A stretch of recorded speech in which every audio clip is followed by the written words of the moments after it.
Hello people on the internet, I'm Dario with Pinkbike, and this is the Santa Cruz Bullit, the big dog in their e-bike lineup. The Bullit has 170 millimeters of rear wheel and front wheel travel. As you can see, it now has 4-bar suspension. They moved away from the VPP to the horse link in order to package things the way they wanted to, achieve good dropper insertion, and maybe even make it perform a bit better. First and foremost, this thing uses the Bosch CX motor. It's got a 600 watt-hour battery, and you can use a 250 watt-hour piggyback plug-in if you want all the juice. A lot of people are offering the 800 watt-hour battery in their big bikes. Santa Cruz chose to stick with the 600 because they preferred the way that the bike rode with that lighter weight battery, and they found that they could package the down tube a little smaller to get better frame flex. Obviously, it's still a big, beefy bike, so whether that's a massive difference or not, I don't know, but I do think the weight thing is valid. You know, what's impressive about the Bullit is every single build kit is under 50 pounds, so for being a long travel bike, it's not excessively heavy, despite having a full power motor and a decently sized battery in it. In Santa Cruz fashion, the frame details are really well considered. It's got tube and tube the whole way through. It's got nice bearings that I have not had to fuss with.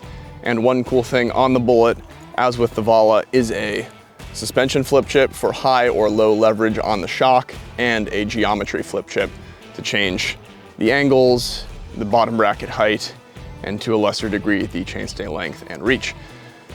Speaking of the geometry, I'm gonna kick it over to different Dario. He's somewhere else, and he's gonna tell you about all the numbers on the Bullit and walk you through the size that I'm riding, which is the extra large. All right, I'm out here on what was a rainy day and is now lovely to talk you through the geometry of the Bullit. Now, like many Santa Cruzes, this has a high and a low mode. It is easily accessible via the back of the rocker link. And like many Santa Cruzes, it's a pretty subtle change. For me, I've been riding this bike primarily in high because the low mode is very low and quite slack. In the high mode, the head tube angle is 63.6. Seat tube angle is 77.5 at the effective pedaling height. The rear center on my extra large is 449 millimeters and the reach is 500. The stack heights are scaling pretty nicely per size at this point, and the stack on my XL is 654 millimeters. The head angle on this bike feels, I'd say, quite appropriate in high mode. In low, it drops down to 63.3, which isn't extreme by any means, but I've preferred the handling of it in high. And the one detail I do prefer in the low mode is just the bottom bracket height.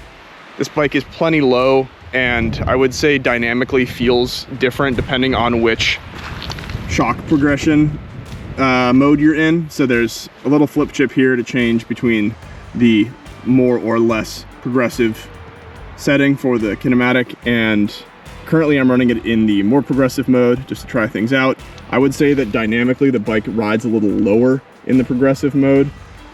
Just feels like it's moving into the stroke more off the top. And when you're pumping the bike, it feels like a slightly deeper push before you get positive feedback from the shock.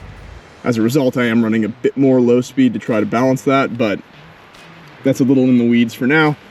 I'd say overall the geometry of the bike is quite well suited to the goal, which is stability and comfort down steep things. You know, that was kind of like again and again and again in the ad copy is like, go ride a steep trail, go ride a steep trail. We've got plenty of those here and it feels good on them. I would make the rear center a bit longer even for the like dummiest e-bike climbs, but I do think that the Bullit's rear center is better proportioned to the Vala's in terms of how the bike feels overall. I prefer the Geo package on this front, and it does provide a good amount of front end grip as a result, especially in that high mode. So I'm gonna jump back on trail, talk you through some of the things I'm feeling as I hurdle my meat down some single track. when you're just spinning up a bit of fire road, this is where those super short cranks are kind of cool because it barely feels like you're turning a full circle. You're just doing these little spins with your feet, and you know, keeps you zooming up the hill. These goofy little things are tiny, so they're like quite clear of the edge of a rut if you're really trying to pedal up something dumb. And I think it does make a pretty big difference. Like, I've cleaned, let's call them advanced e-bike climbs so that I rarely clean thanks to those itsy bitsy cranks. All right, on designated climbing trails like this, I tend to prefer the Bosch bikes in the blue mode, which is their like sport tour or some. It's like the adaptive boost mode that kind of intuits your power output and matches that. I find it's the easiest way to modulate power, as opposed to like the boostier modes where you're, I don't know, you're almost riding the brakes on the uphill to avoid overclocking corners and just to, you know, be less of a annoying trail user blowing past people in super boost mode. So this is a bit more natural feeling to me.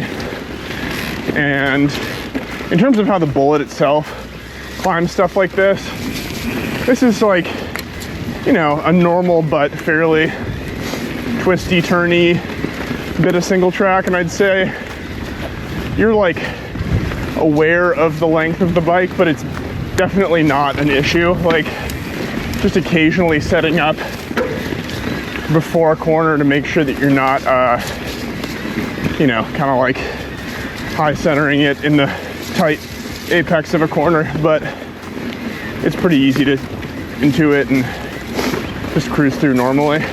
In terms of body position, it's pretty upright, which to me is wonderful. I like that feel. So no complaints there.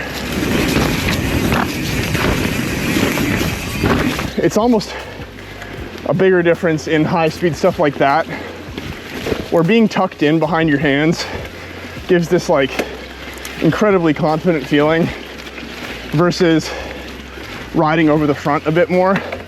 And by no means is this crazy low. It's like stack height is, I'd say, very in line with normal, but I've recently ridden some bikes like that gas, like the Frameworks Enduro bike I've got, that have more unusually high stack numbers. And I think when you're like comparing apples to apples and sometimes oranges, just getting the hands up is nice. All right, let's hit some jumps in the wind because e-bikes make that easier. I would say it's rare that people are using e-bikes to access like bike park style jumps like this. But if you are, wow, it's so windy.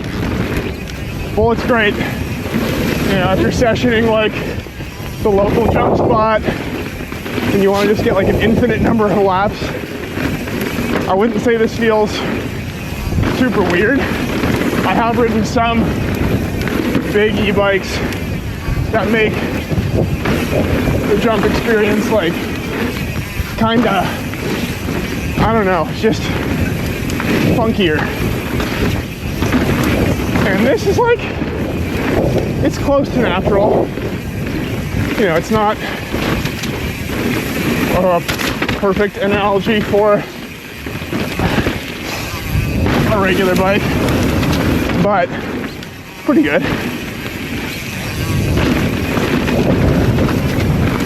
You know, like I feel comfortable pulling for weird little Yankee tech jumps. Nearing the end of my ride, I want to talk about some of the livability elements on the Bullit.